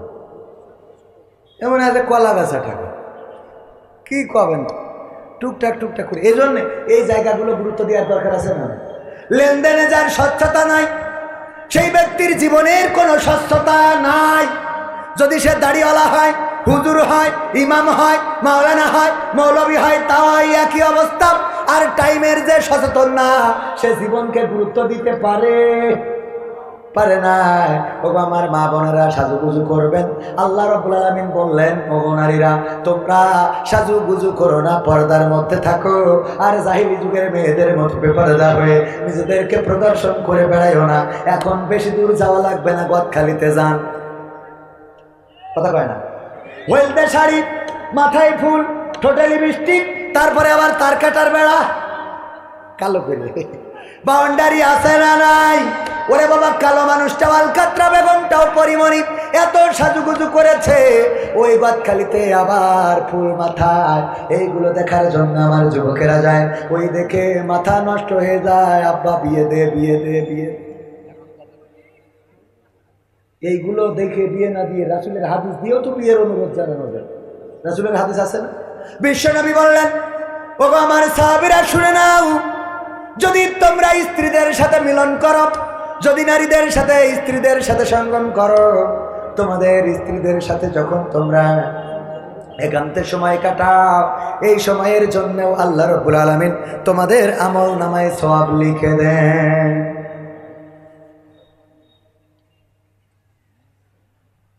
বুঝেননি? সাহাবীরা একটু লজ্জা পেয়েছে, হুজুর স্ত্রীদের সাথে মিলন করলে সওয়াব, এটা কেমন কথা? আল্লাহর নবী বললেন লজ্জা পাওয়ার কিছু নাই। ওগো সাহাবীরা, এই অপরাধটা, এই কাজটাই যদি তোমরা তোমাদের স্ত্রীর বাইরে পরনারীর সাথে করতে, তাহলে আল্লাহ গুনাহ দিতেন কিনা? সাহাবীরা বলল আলবত গুনাহ দিতেন। শুধু তাই নয়, এই অপরাধ করার কারণে দুনিয়ার শাস্তি হলো মাজা পর্যন্ত গেড়ে দাও, তারপরে এই পাথর নিক্ষেপ করে সঙ্গে সার করে দাও। আল্লাহর নবী বললেন যে অপরাধ করলে আল্লাহ গুনাহ দিয়ে দিত, ওই কাজটাই যখন বৈধ জায়গায় হালাল জায়গায় করো, আল্লাহ রাব্বুল আলামিন সওয়াব দিয়ে দেন। বলেন সুবহানাল্লাহ। সুতরাং যুবকরা এই হাদিসটা বাবাকে বলবেন, বাবা আমাদের সওয়াব যেহেতু আছে, বিয়ার 1 বছর পরে করে লাভটা কি? কথা কয় না, বরং 1 বছর পরে তুমি দাদা হবা, মা দাদি হবে, এই কাজটা কেন করে দাও না? আর আমাদের তো সওয়াব হবে। এই কথা বলে বিয়ের অনুরোধ করা যেতে পারে না? পারে না? বিয়ের অনুরোধ করবেন। ওগো আমার মা বোনেরা, আর আপনারা যে চেহারা দেখান, আলখাতরা বেগম পরিমণি সাজেন, এই সাজার পরে কিন্তু বাসরের পরে আস্তে করে 3 রাত 5 রাত 7 রাত 1 মাস 2 মাস, তারপরে সম্পর্কে ফাটল ধরে যায়। বলেন ঠিক কিনা? ঠিক না বেঠে? কারণ কি? একজনের বিয়ে হয়েছে, বিয়ে করার পরে কেশবপুরের বিউটি পার্লারের যে মালিক, তার কাছে যেয়ে বলছে, ভাই এই যে আপনার জন্য iPhone 16 pro max, iPhone 16 pro max 2 লাখের উপরে দাম, এটা দিলাম আপনাকে। কেন? কয় আপনি কালকে আমার স্ত্রীকে সাজিয়ে দিয়েছিলেন। খুশি হইতেছি। ও আল্লাহ আল্লাহ, এইরকম স্বামীর যেন আরো 3টে বিয়ে হয়। দিয়েছে কি? আইফোন 16 প্রো ম্যাক্স কভার, খুব সুন্দর করে এটা দেওয়ার পরে চলে এসেছে, কভার খুলে দেখে কিসের আইফোন 16 প্রো ম্যাক্স, ওর মধ্যে কভার খুলে দেখে নোকিয়া 1100 গাডার মারা বাটনে কাজ করে না, লেখা রয়েছে। এখন কেমন লাগে? এখন তার মানে হলো গতকালকে তুমি যেইটারে সাজায় দিছিলাম, ওইটা আমি ওই যে ঘুমটা, বাসর রাতে ঘুমটাটা সরাইলাম, সরাই দেখলাম পরিমণির খালাতো বোনের মতো লাগে। কিন্তু গোসলের পরে সকালবেলা দেখি এইটা আগে মনে করেছিলাম আইফোন 16 প্রো ম্যাক্স, গোসলের পরে সকালবেলা দেখি নোকিয়া 1100, তারপরেও গাডার মারা বাটনেও কাজ হচ্ছে না। তা বোঝেননি? এরকম ঘটে না? আর আগের সময় বিয়ে দিতে গেলে আমার সভাপতি সাহেব, মুরব্বী যারা আছেন, তারা যে জিজ্ঞাসা করতেন, ওগো মা বলো দেখি তুমি কোরআন পড়তে পারো কিনা? বলতো হ্যাঁ পারি। তাইলে এই কোরআনের 2টা লাইন পড়ে শোনাও। বের করে দিয়ে সামনে ধরা হতো না, 2টা লাইন পড়ে শোনাও। 2টা লাইন পড়ে শোনাতো গুনগুন করে, তারপরে বলতো সূরা ইয়াসিন মুখস্থ আছে কিনা, আর রহমান পারো কিনা, আয়াতুল কুরসিটা হবে কিনা। জিজ্ঞাসা করা হতো, ওগো মা বলো দেখি নামাজের আরকান আহকাম কয়টা, উযু ভঙ্গের কারণ কয়টা, উযুর ফরজ কয়টা, তায়াম্মুম করার বিধান কখন কার্যকর হয়। এমনি ভাবে জিজ্ঞাসা করা হতো। যখন সব প্রশ্নের উত্তর দিতে পারত, আমাদের চাচারা বলতেন ঠিক আছে, মেয়েটা চেহারা একটু কমা, কিন্তু অন্য দিকতে 100-100, সুতরাং এই মেয়েটাকে ঘরে নিয়ে যায়। জাতের পানি, ওই যে নদীর পানি ঘোলা ভালো, জাতের মেয়ে কালো ভালো, এই বলে মেয়েটারে অ্যাকসেপ্ট করে দিত যে এই মেয়েটারে বিয়ে দেবো আমাদের সন্তানের সাথে। আর এখনকার জামানায় মুরব্বীরা তো দেখতে যাওয়ার সুযোগ নাই, আমার ইয়াং যুবকেরা যাবে, তরুণ কিশোরেরা যাবে, আর সাথে নেই ভাবিদেরকে অথবা বোন বান্ধবীদেরকে নিয়ে যায় মেয়ে দেখার জন্য। যাওয়ার পরে মেয়েটারে জিজ্ঞাসা করে, বলে এই তোর ভাবিরে জিগা। আমার কই ভাই জিজ্ঞেস করেন, আমি অ্যাকশন মেরি কই ভাবি আপনার টিকটকে ফলোয়ার্স এখন কত? ঠিক না বেঠে? টিকটকে ফলোয়ার্স কত হয়? মনিটাইজেশন কি করা আছে? আপনি কি টিকটক করতে পারেন? আপনি কি কাপল ভ্লগ করতে? কাপল ভ্লগ বোঝেন না? বোঝেন কি না? এখন কাপল ভ্লগ করা লাগে, গদখালি যেতে হবে, গদখালি যাবে, বউ ভিডিও করবে, ফোন একটা কোন জায়গায় আছে, পকেটে আছে, ফোন একটা ধরে স্বামী থাকবে পিছনে, বলবে হাই গাইস সবাই কেমন আছো? হঠাৎ করে লাইভে চলে আসলাম, কারণ কি জানো? আজকে আমার পাগলটা আমাকে নিয়ে গদখালি বেড়াতে নিয়ে এসেছে। এই যে আমার পাগল, এই হাই বলো, এই হাই বলো। হ্যাঁ, ওটা আমার পাগল। আমি তোমাদের আজকে গদখালি সব দেখাবো, সব দেখাবো গদখালি, এবং দেখানোর জন্য এসেছি। তোমরা আমাকে কি শুনছো? কমেন্ট। ও মা, কবির বিন সামাদ জয়েন করেছে। হাই কবির বিন সামাদ। এর নাম কি ভোলা আছে না নাই?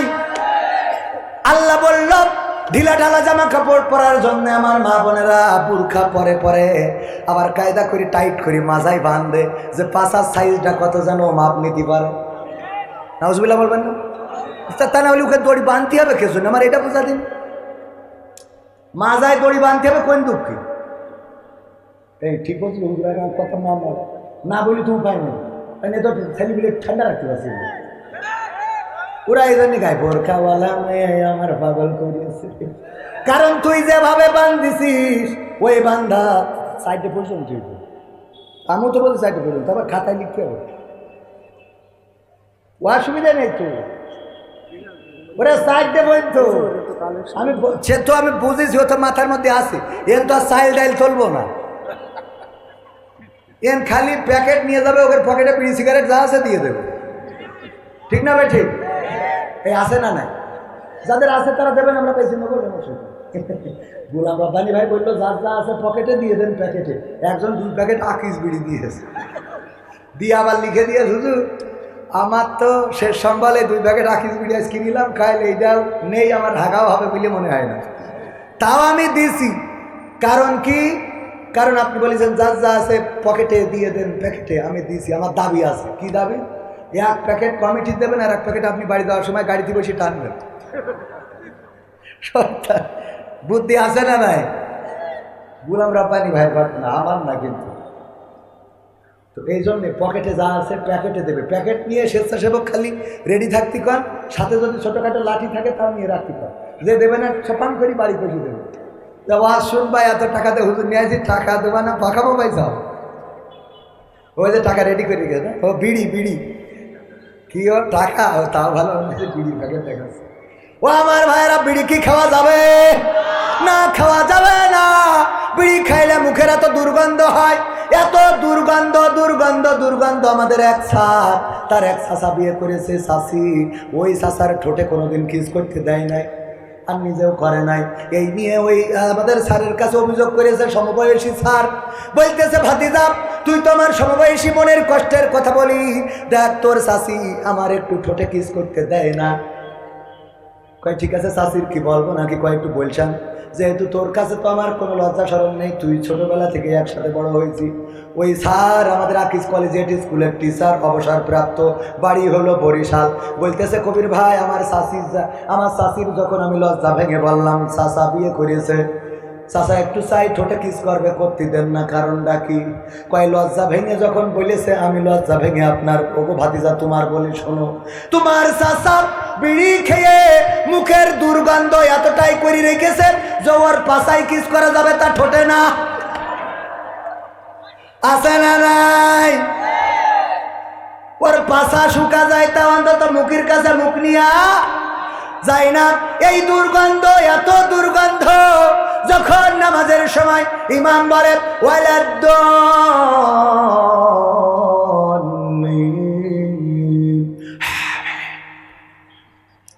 মুখ থেকে আমিন যে বললো, ওই যে বেরোইলো, ফেরেশতা খাতা থেকে চলে যায় যে আগে নামাজ পড়ি না তারপর লেখ।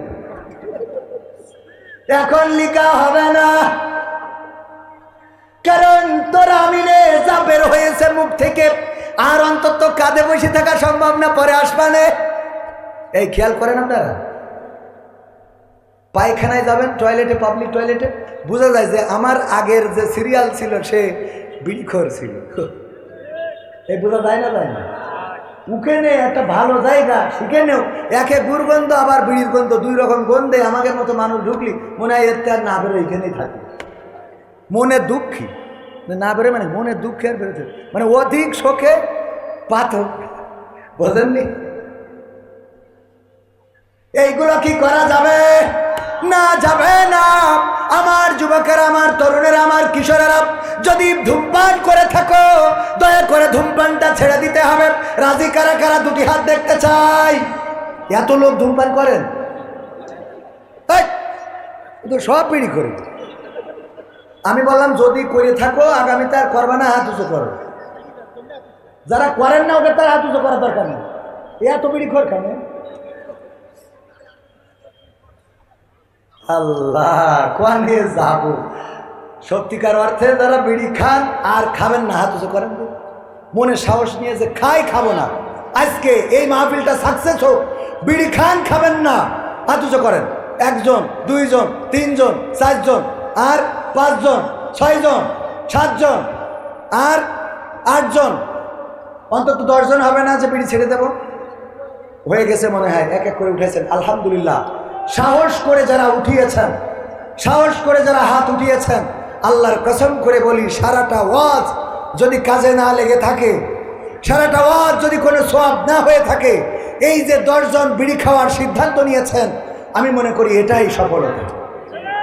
আল্লাহ যেন এই 10 জনকে আমৃত্যুকাল আর বিড়ির কাছে না নিয়ে যায়। আল্লাহ কবুল করুন। ওগো আমার যুবকেরা, কিসের জন্য এই ধূমপানটা করেন? শত শত টাকা অপচয় করেন। স্ত্রী কষ্টে থাকে, পরিবারের লোক কষ্টে থাকে। আমার সাথে যখন কেউ কথা বলে, হুজুর আমি আপনার ভক্ত, মুখ দিয়ে গন্ধ বের হয়। আমরা যারা বিড়ি খাই না এটা বুঝতে পারি, সে তো বোঝে না। বোঝে বলে? সে বোঝে না, কিন্তু যারা বিড়ি খায় না তারা বোঝে। আপনি আমার ভক্ত, বিড়িটাও ছাড়লেন না, এই ভক্ত হয়ে কোনো লাভ নেই। লাভ আছে? সুতরাং 10 জন মানুষ অন্তত শপথ করেছেন বিড়ি ছেড়ে দেবেন। যুবকদের জন্য আমার 5টা নসিহা। কয়টা? 1 নম্বর কাজ, নামাজ কাজা করা যাবে, নামাজ কাজা করা যাবে না। 2 নম্বর কাজ, নামাজ কেন কাজা করা যাবে না? আল্লাহর নবী বলেছেন পরকালের ময়দানে প্রথম হিসাব নেওয়া হবে কিসের? নামাজের। এই সালাতের হিসাবে যে পার পেয়ে যাবে তার বাকি জায়গাগুলো সহজ হয়ে যাবে। বলেন সুবহানাল্লাহ। অনেকেই আওয়ামী লীগ করে, অনেকেই বিএনপি করে, অনেকেই জাসদ করে, বাসদ করে, হেফাজত করে, জামাত করে, চরমনাই করে, তাবলীগ করে, পাবলিক করে। কোন দল আসলে জান্নাতের দল আমরা জানি না, তবে এতটুকু জানি আল্লাহর দল ইসলামের দল। জামাত ইসলাম এটা করে জান্নাতে যাবেন গ্যারান্টি দিতে পারবো না, কিন্তু ইসলাম যদি করেন জান্নাতে যাবেন, এই গ্যারান্টি আছে না নাই?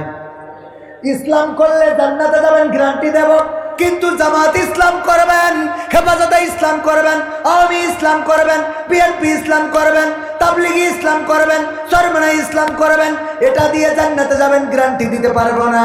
কিন্তু প্রকৃত অর্থে আল্লাহর দেওয়া ইসলাম যদি করেন জান্নাতে যাবেন, এই গ্যারান্টি আমাদের কাছে আছে না নাই?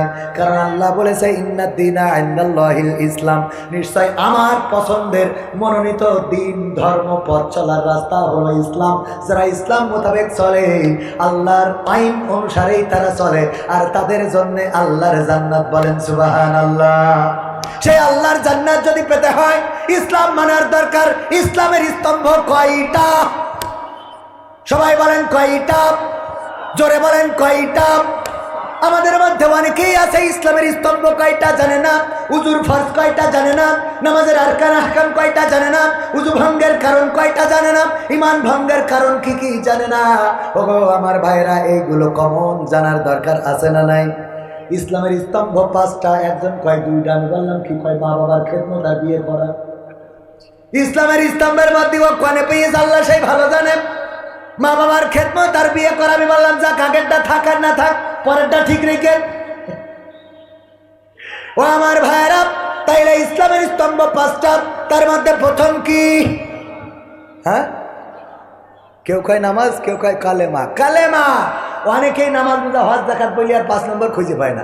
ঈমান না আনলে বাকি সাইডের কোনো দামই নাই। ঠিক না ভাই? ঠিক। প্রথমটা ঈমান, কালিমা, সাক্ষ্য দিয়া লা ইলাহা ইল্লাল্লাহু মুহাম্মাদুর রাসূলুল্লাহ। শুধু এখানেই শেষ নয়, আশহাদু আল্লা ইলাহা ইল্লাল্লাহু ওয়াহদাহু লা শারীকা লাহু ওয়া আশহাদু আন্না মুহাম্মাদান আবদুহু ওয়া রাসূলুহু।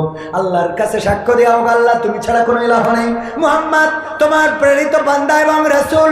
এই কথা সাক্ষ্য দেবে এক আল্লাহ ছাড়া কোনো ইলাহ নেই, কোনো আইনদাতা নেই, কোনো বিধানদাতা নেই।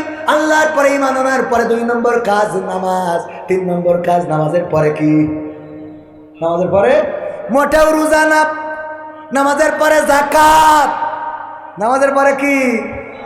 এই যে আমরা উল্টে পাল্টে ফেলেছি, টাকাওয়ালারা বেশি বুঝে যাকাতটারে লাস্টে লাগাইছে, ওরা ডাইরেক্ট করে দিয়েছে নামাজ রোজা হজ জাকাত, কালেমা নামাজ রোজা হজ জাকাত, অথচ আল্লাহ সব জায়গায় নামাজের সাথে জাকাত জড়িয়ে দিয়েছে। বোঝেননি?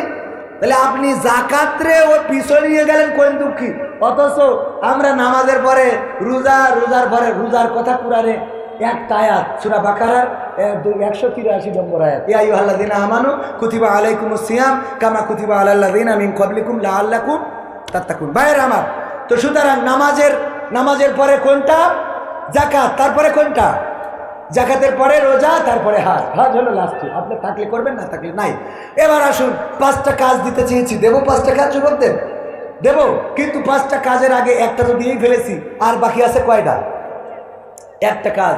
আপনারা বুঝতে পেরেছেন একটু কোরআনের এই খেদমতে, ইসলামের জন্য, দ্বীনের জন্য আমি কিন্তু সময় পাইলে আরও একটা সঙ্গীত শোনাবো ইনশাআল্লাহ। এছাড়াও আরেকটা মাহফিল আপনাদের রয়েছে, সেটা হলো এখানেই পাশেই মসজিদুল বুখারী দোরমটিয়া পশ্চিমপাড়া যুব সমাজের উদ্যোগে।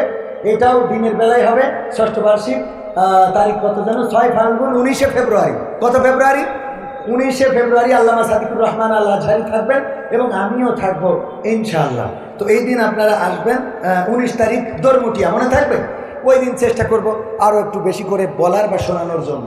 আজকে আপনাদের কাছে আমি ছোট মানুষ, আপনারা বিড়ি খাওয়ার জন্য শপথ নিয়েছেন, বিড়ি খাবেন না, এটা কিন্তু একেবারে কোন শর্ত? আপনাদের 3, 4 দিন 5 দিন কষ্ট হতে পারে, তবে আল্লাহর জন্য সেই কষ্টটা করবেন ইনশাআল্লাহ, আল্লাহ সহজ করে দিবেন। বলেন আমিন। আপনাদের কাছে একটু হাত বাড়াচ্ছি, এই মাহফিলের অনেক খরচ, এই মাইক, এই লাইট, এই প্যান্ডেল, আমার যুবকেরা দাঁড়ানো, আমার রাস্তায় দাঁড়ানো যুবকেরা, একটু ভিতরে কি আসা যায় না? আবরারুল হক আসিফ ভাই অনেক ভালো কথা বলেন, সুন্দর কথা বলেন, আল্লাহ রাব্বুল আলামিন তাকে হায়াতে তাইয়্যিবা নসিব করে দিন। বলেন আমিন। তিনি আসবেন, ভালো ভালো কথা শোনাবেন, সুতরাং আপনাদেরকে বলবো একটু ভিতরে আসার জন্যে। আর আমাদের যুবকেরা প্যাকেট নিয়ে যাচ্ছে, যা আছে পকেটে দিয়ে দেবেন, প্যাকেটে মা বোনদের মধ্যেও যান, আমার মা বোনেরাও টাকা নিয়ে এসেছেন, দেওয়ার মতো মানুষ না পাইলে দেবে কোথা থেকে? ও আমার ভাইয়েরা, এই কোরআনের জন্য, কোরআনের মাহফিলের জন্য টাকা দেন। আমি একটা আয়াতে কারিমা তেলাওয়াত করেছিলাম, ইয়া আইয়ুহাল্লাযীনা আমানু কু আনফুসাকুম ওয়া আহলিকুম নারা। আল্লাহ রাব্বুল আলামিন আয়াতের এই অংশে বলছেন, ও ইমানদারেরা, তোমরা নিজেরা আগুন থেকে বাঁচাও এবং তোমাদের আহালদেরকে বাঁচাও। আহালদেরকে বাঁচানোর জন্য মাঝে মাঝে দান সাদাকারও দরকার আছে না নাই? দান সাদাকা করবেন। মা নাই, বাবা নাই, দাদা নাই, দাদি নাই, আপনজন অনেকেই কবর দেশের বাসিন্দা, তাদের জন্য যদি 2টা, 5টা, 10টা, 100, 1000, 2000 টাকা দান করতে পারেন, আল্লাহ রাব্বুল আলামিন সওয়াবটা কবরে বকশিশ করে দিতে পারে না? পারে না? আল্লাহ তার আমলনামায় সওয়াব পৌঁছে দিতে পারেন। সুতরাং ভাইয়েরা আমার, কেউ মাহরুম হওয়া যাবে না। যার যা পকেটে আছে। কাজ ছেলে আপনার নাম কি? আসাদুজ্জামান ভাইয়ের স্বাস্থ্য বোনের ছেলে 500 টাকা দিয়েছে, বোন মারা গিয়েছে, ছেলে মারা গেছে, আহারে কলিজার টুকরা সন্তান বিদায় নিয়েছে। আল্লাহ এর থেকে বড় কষ্ট কিছু থাকতে পারে না। আল্লাহ তুমি দয়া করে এই 500 টাকার ওসিলায় সন্তানের কবরটারে জান্নাতের বাগান বানাও। আল্লাহ তুমি দয়া করে দুনিয়ার জীবনটা সহজ করে দাও। আমার মা বোনেরা অনেকে এসেছেন, তাদের জন্য আগামী দিন ধর্মটিয়ায় সম্ভব হইলে কিছু আলোচনা করব। মা বোনদের জন্য ওয়াজের দরকার কম না বেশি? কম না বেশি? বেশি দরকার, কারণ ওদের কারণে যুবকরা খারাপ, ঠিক না বেঠে? আর কষ্টে পড়ে আমার যুবকেরা গান গায়, আমি পারি না আর পারি না, আমি কেন মরি না, আজরাইল কি চিনে না আমারে গো, আমি পারি না আর পারি না। আমাদের দেশে আইন আছে, বিশ্বে অনেক আইন, তার মধ্যে একটা আইন হলো নারী নির্যাতন, কিন্তু আজ পর্যন্ত পুরুষ নির্যাতন আইন হয় নাই। পুরুষদের নির্যাতন করে এই কথা বলার মতো মানুষও নাই, আর পুরুষরা নির্যাতন সহ্য করে মানুষের বললে তো মান সম্মান থাকে না, বলেন ঠিক কিনা? মা বোনেরা প্রেশারের পরে রাখে, যদি নারীর চেহারাটা একটু ভালো হয়, আর যদি অন্য কেউ বলে ভাবি আপনার বড্ড ভালো লাগে, তাইলে এই স্বামীর আর কোনো দাম দিতে চায় না। এমন আছে না নাই? কত নারী আছে চেহারার দাম বাড়ায়, কয় আমার বিয়ের আগে মেম্বারের ছেলে পছন্দ করত, আছে না না? কয় আমি বলে তোমার সংসার করছি, অন্য লোক হইলে তোমার সংসারে লাথি ছাটা মেরে চলে যেত। আমার এক বন্ধু বললো এই জন্য আমি 2টো বিয়ে করেছি। যে তুই এই কথা বলবি বলে দেখ দুটো তোর বাইরে আরেকজনের সংসার করে। বুদ্ধি আছে না নাই? এই কথা বললি ওই দিন আরেকটা বিয়ে করিয়ে আনবেন। এই কথা যেই বলবে ওই দিন আরেকটা বিয়ে করবেন, পারবেন না ইনশাআল্লাহ? বিয়ে করতে তো কোনো অসুবিধা নেই, বিয়ে তো অন্তত ওই দিন যেই আরেকটা বিয়ে করিয়ে আনবেন। এই নিয়ে দেখবে বলবেন যে এই যে তুই বললি না তোর বাইরে কেউ করবে না, এই আরেকটা নিয়ে আসে। যদি ও বলে তাহলে আরেকটা কয়টা? মহিলারা বলতে হুজুরিরা করে নামাই না কেন? আমি বলি বিয়ে করলে তো আপনাদের লাভ। একজন কাপড় কাচবেন আর একজন নিংড়াইয়ে মেরে দেবেন, একজন তরকারি করবেন আর একজন রান্না করবে, একজন চাল ধুয়ে এনে দেবে আর একজন ভাত বসাই দেবে। ঠিক না বে ঠিক? কি সুন্দর! আপনার যখন সময় অসময় যাবে তখন ওইটার সময় থাকবে ইনশাআল্লাহ। স্বামীর হক আদায় হলো, ঠিক কিনা? এরপরে যদি গোলমালও করতে হয়, তাও পর্দার মধ্যে নিজের বাড়িতেই করতে পারবেন, সতীনীর সাথে পাড়ায় দেওয়া লাগবে না। ঠিক না বে ঠিক? পর্দার মধ্যে থেকে গোলমাল, বুঝুন, এর থেকে আর উপকার আপনি কি খোঁজেন? ভালো কথা ভালো লাগে না, তুমি বিয়ে না করে যদি এই কারণ নিয়ে যদি গদখালিতে ঘুরাই আনতে আমি তাও কিছু মনে করতাম না। ও বিয়ে করি হালাল কাজ, ওতে ওর কষ্ট হচ্ছে, ওই হারাম কাজ গদখালি যদি ঘুরাই নিয়ে আসবে ওইটা ওর ভালো লাগে। কথা কয় না, আছে না নাই? বিয়ে ভালো লাগে না, বলে যে যদি তুমি কারোর সাথে 2টা রাত কাটাতে তাও মনে কিছু করতাম না, কিন্তু বিয়ে করলে কেন? অথচ এই রাত কাটানোর কারণে আল্লাহ তারা জাহান্নাম করে দিতে পারতো না। মনিরুদ্দিন খোকন মা মারা গেছে, 500 টাকা করলো দান, আল্লাহ বাড়িয়ে দাও সম্মান, নেখায়া দিয়ে দেওয়ার কেউ যদি কারণ আমি দিতে চান, আমি মুসাফির মানুষ, দোয়া করে দেব। আল্লাহর রাস্তায় দান করলে বৃথা যাবে না। আল্লাহ বলেছেন ইন্নাল্লাহা আশতারা মিনাল মুমিনিনা আনফুসাহুম ওয়া আমওয়ালাহুম বিআন্না লাহুমুল জান্নাহ।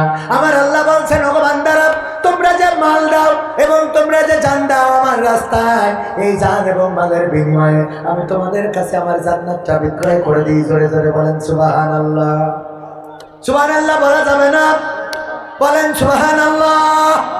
একবার যদি কেউ সুবহানাল্লাহ বলে, আল্লাহর নবী বলেছেন যদি কেউ একবার সুবহানাল্লাহ, আলহামদুলিল্লাহ, লা ইলাহা ইল্লাল্লাহ, আল্লাহু আকবার বলে, তার জন্য জান্নাতে আল্লাহ একটা চারা রোপণ করে দেন। সুবহানাল্লাহ বলেন। জান্নাতে আপনার একটা গাছের মালিক করে দেন, বলেন সুবহানাল্লাহ।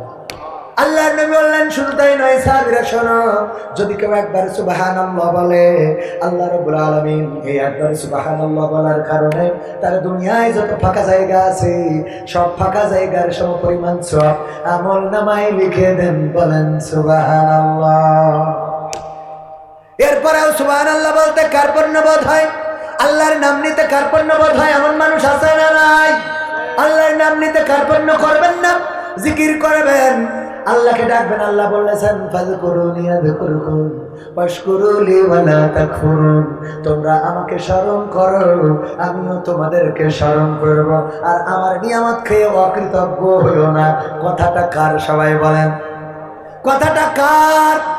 সে আল্লাহর নাম নিতে যাদের মুখে কার্পণ্যতা হলো, আল্লাহ যদি জবান বন্ধ করে দেয়, এই জবান দিয়ে বড় তো আর নাম নিতে পারবেন? আল্লাহর নাম নিতে কষ্ট হয়, অথচ কবরে যাওয়ার পরে প্রথম নামটা নিতে হবে আল্লাহ। আল্লাহ বলবেন মান রব্বুকা, বলতে হবে কি?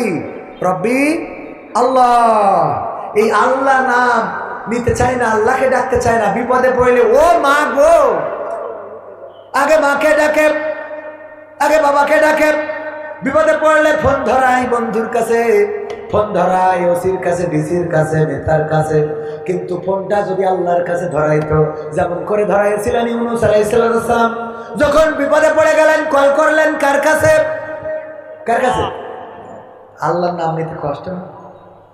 কার কাছে? অনেক মুরব্বী দাড়িওয়ালা দেখলাম মুখ নাড়াই নাই, মানে ওকে জবান দিয়ে আল্লাহ এই নামটা বের করতে চায় না, কারণ যৌবন কালে বেড়া ভেঙে বেড়া গেছে, এখন বুড়ো কালে দাড়ি রেখে বড় পরহেজগার, এই জন্য আল্লাহ বলে তুই আল্লাহ বলিস না, তোর মুখে আল্লাহ মানায় না। বোঝেননি? মাথায় চিন্তা করবেন, আল্লাহ আবু জাহেলের দিয়ে ইসলামের কাজ করায়নি, বোঝেননি? তো আপনি বুঝে নেন আপনি কার দলে, আপনার আল্লাহর নাম বলতে কষ্ট। সামনে 14 ফেব্রুয়ারিতে কি ওই দিন যাবে মেয়ে মানুষ নিয়ে মোটরসাইকেলে গিয়ার দিয়ে তো আবার কি হ্যাঁ কেন আমি যদি ওকে বলি না যাওয়া যাবে না, ওরা আমার দাওয়াত দেবে দেবে?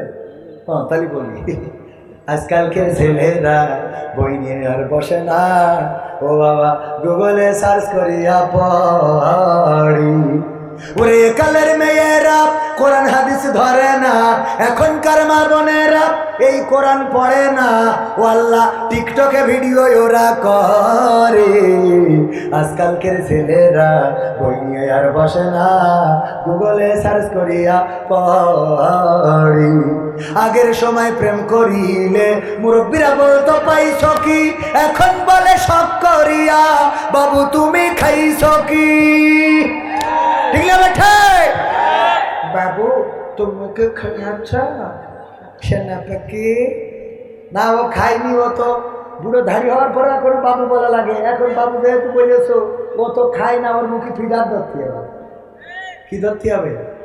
আগের সময় প্রেম করিলে মুরব্বীরা বলতো পাইছ কি, এখন বলে সব করিয়া বাবু তুমি খাইছ কি? লজ্জা শরম নাই আইলাম কোন জামানাই, লজ্জা শরম নাই আইলাম কোন জামানাই, ভবিষ্যৎ দেখি অন্ধকারে। আজকালকের ছেলেরা বই নিয়ে আর বসে না, ও বাবা মোবাইলে সার্চ করিয়া পড়ি।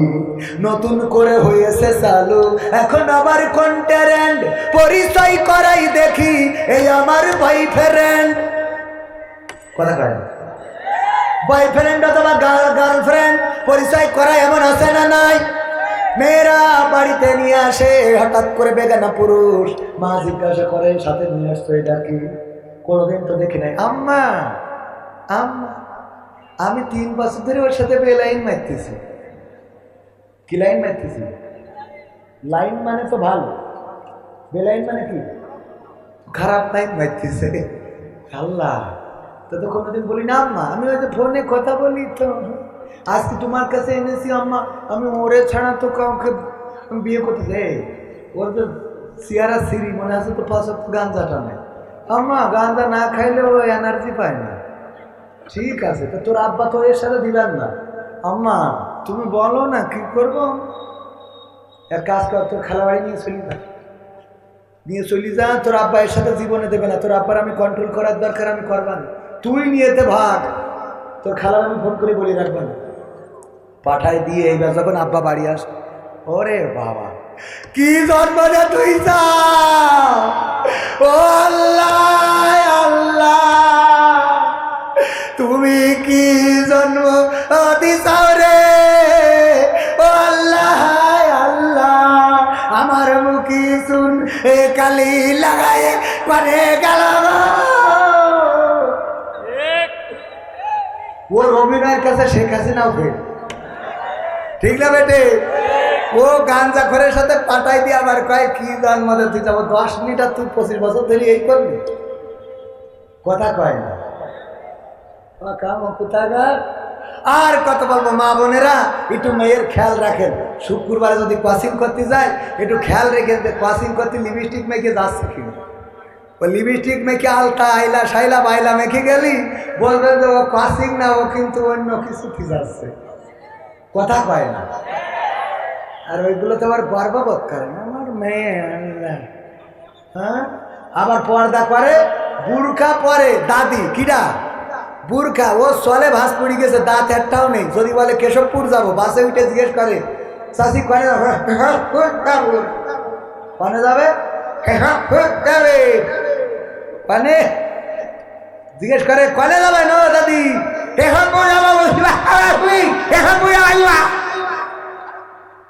ও একেতে দাঁত নেই, এরপরে আবার বুরখা পরে, তারপরে আবার মেকআপ তো বেঁধেছে, আবার চশমা চুকিতে, ওর পরে আবার একটা পর্দা ফেলি দেয়, এরপরে নেই দাঁত, মানে গেটে একটাও সিটকিনি নেই। তাহলে এরপরে ওর অবস্থা তাহলে আপনি বোঝেন যে কথা বললে বোঝা যায় পিছনে থাকে নাতিন নাতনি পুতনি। ও বাবা সাজু গুজু কি ওইটা?